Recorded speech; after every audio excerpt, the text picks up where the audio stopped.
Well, I always say that Passover is my second favorite holiday because my first favorite holiday is New York City Pride. And the reason I love Passover so much is because I think that it really highlights the similarities that Jewish people and queer people have. We're both groups that are traditionally marginalized. We're both groups that have survived against all odds, and we're both groups that love to sing and celebrate powerful women. And so when it comes, Passover to me embodies everything that I love about the intersection of being queer and Jewish, because I believe that ultimately Passover is a call to action.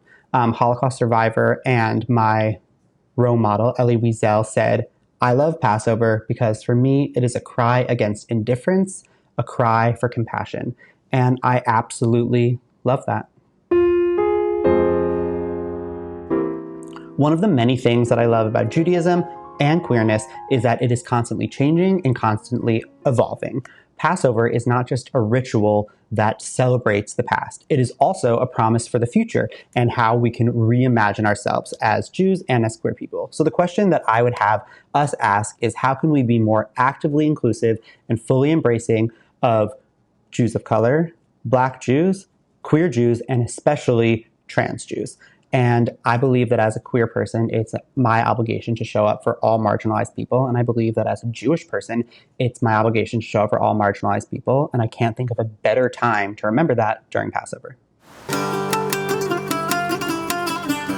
Something that I would add to the Pesach Seder to make it feel more queer inclusive is I would add a section or maybe a step that is a direct call to action, meaning throughout the Passover Seder, we're talking about and thinking about, the trials and tribulations that the Jewish people went through. And that comes up, at least in my Seder, not just when we left Egypt, but also anti-Semitism and the Holocaust and Jews in the Soviet behind the Iron Curtain, etc. And there is still so much persecution today: racism, transphobia, xenophobia, queerphobia, etc. And so I would love to see a space that has a direct call to action, meaning this year, what are you going to do to make the world a better, more loving place that's in line with the ideals that we're talking about here tonight at the Passover Seder? Well, I can't think of anything off the top of my head, and I think that's something that I'd really like to think about and meditate on, because symbolism is important, especially in Passover.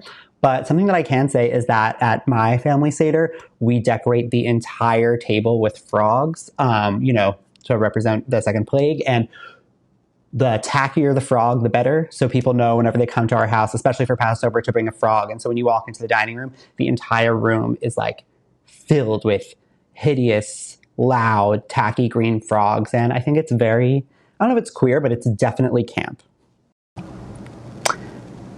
I have two very distinct favorite Seder memories. The first one is the first time that I ever co-led a Seder with my father, because I love Passover. It's my favorite holiday, second favorite holiday. And I remember so vividly being able to sit with my father at the front, at the head of the table, and lead it with him. That was one. But then another one, I think it was in 2017, I did a Seder in the city at this huge, huge, huge art gallery, the Jeffrey Deutsch Gallery in Soho. And I co-led it with one of my dear, dear friends and Jewish artist, Chloe Wise.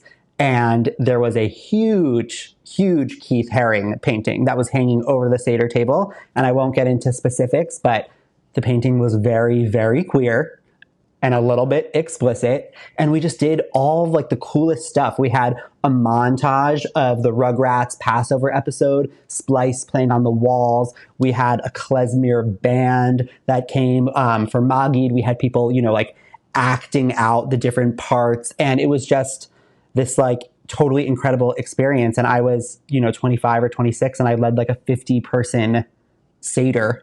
And it was just so cool.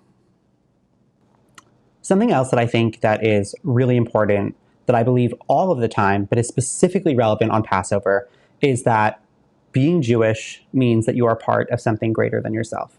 And being queer means that you are a part of being something greater than yourself. And being both of those means you're really a part of something greater than yourself. And that means that you are never alone. as a Jew and as a queer person, you have a deep, deep, rich history of resilience, love, beauty, and creativity to be proud of.